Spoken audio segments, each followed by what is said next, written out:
Okay, so we've all heard the news by now. We've heard about Sony making plans to no longer manufacture discs after January of 2028.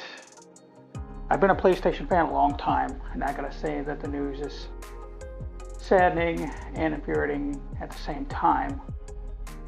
I've been a PlayStation fan ever since the beginning, ever since the PlayStation was announced and coming onto the scene, and I can remember being back at the mall back in late summer, early fall of 1995 and seeing a PlayStation in a kiosk in Sears. Couldn't play it, but it was running Mortal Kombat 3, and me seeing that just kind of sealed the deal for me and just said, man, this is the system that I want to have. And unless you were around then, you don't understand the impact that the PlayStation had.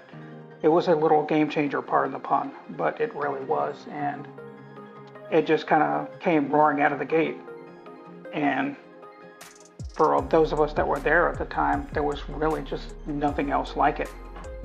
Um, yes, the Sega Saturn launched beforehand a few months, but the Saturn couldn't even hold a candle to this. And even the Dreamcast, when it came out, couldn't hold a candle to this. This was just unstoppable, and it was such a great system.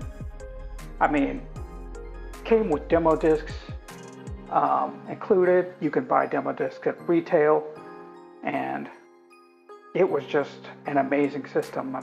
And even just beyond the demo disc that you could buy at retail, there was the official PlayStation magazine, and I don't know if anybody remembers that, but it was just a great magazine in and of itself.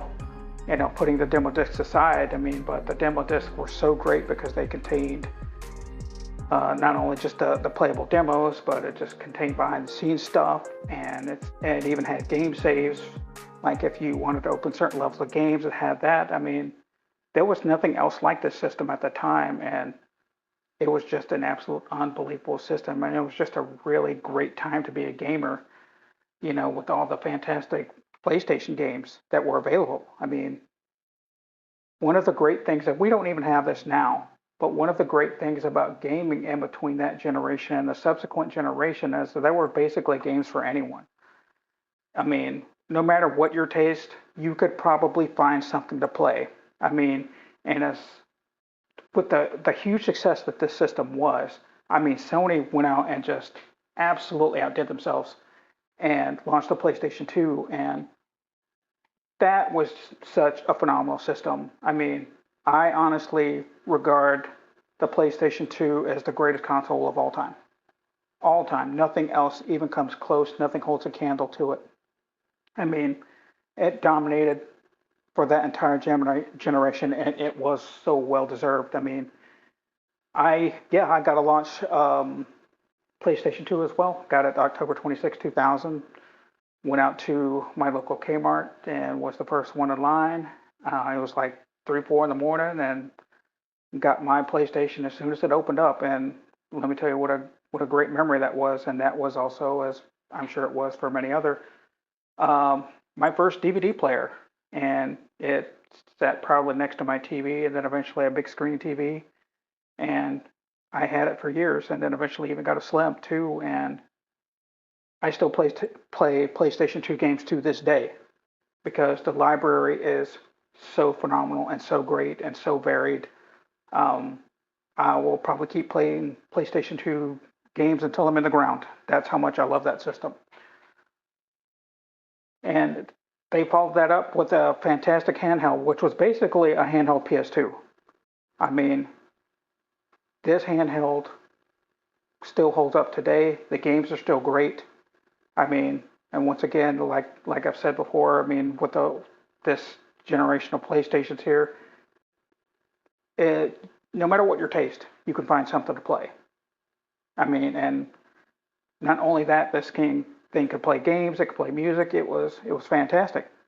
Um, Sony wanted it to make the Walkman of the 21st century, and I don't think it really quite got there, but I think they came pretty close. It was a fantastic system. Now, the PlayStation 3 came out and really stumbled out of the gate.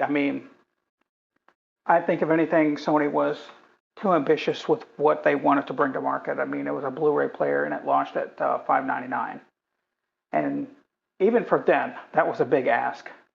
And Sony kind of flailed along that generation until a little bit before the launch of the PS4, to where they began finally outselling the Xbox 360. So they did finally manage to turn around, but it took a long time just because of that enormous asking price at the time. And, you know, not a lot of people could really afford that then. It was, like I said, it was a huge ask considering the economy. But what really made things great was when the PlayStation 4 came around, and this is what I'm going to lead into as far as like Sony's decision now. As Sony came out of the gate really pro-consumer, because the Xbox One was going to launch with always on internet. Your games had to check in um, once a day through internet.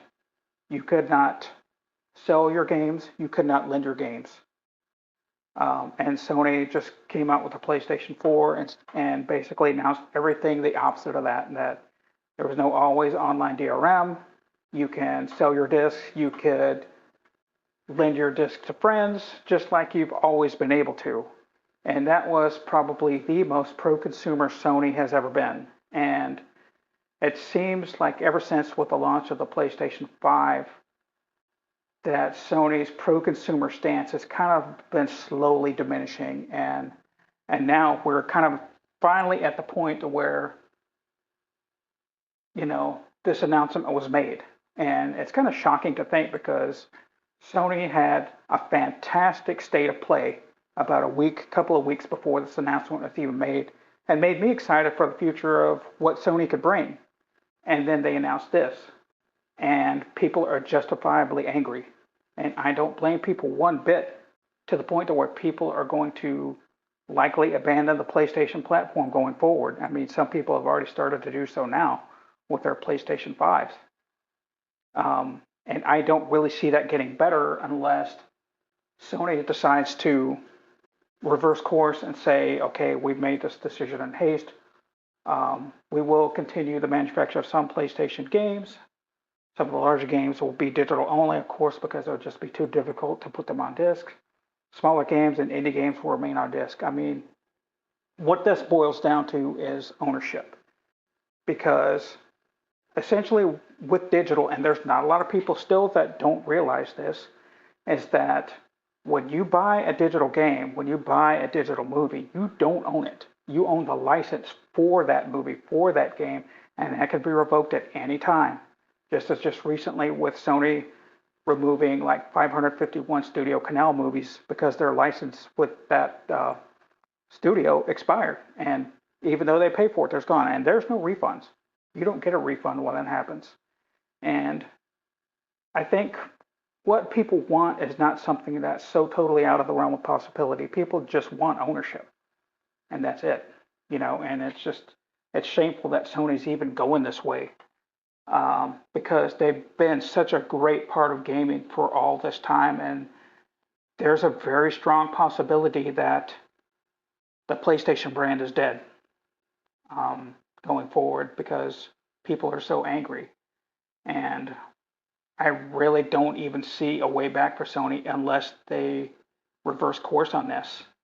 I mean, there's been a lot of really bad things happening within the gaming industry, and this is just yet another one.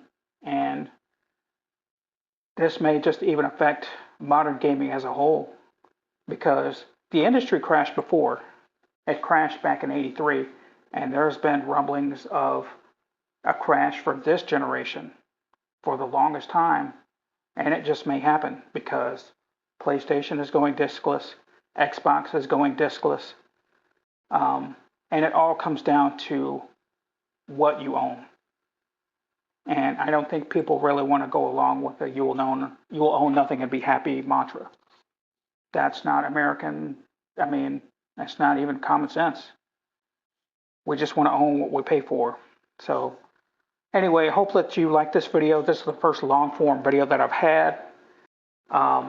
So if you like what you heard, if you want to comment, if you want to like, share, or subscribe, just please do so. I'm not going to be one of those people that are going to come straight out and ask for your support straight away.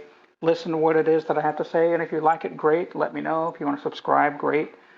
Do all those things, but I'm not going to be one of those people that just kind of ask before you've even heard like two words out of my mouth. So hopefully you did like it. And if you want to see more, just let me know. And thank you guys for listening and taking the time to watch my video. Much appreciated. Take care, and I'll see you in the next one.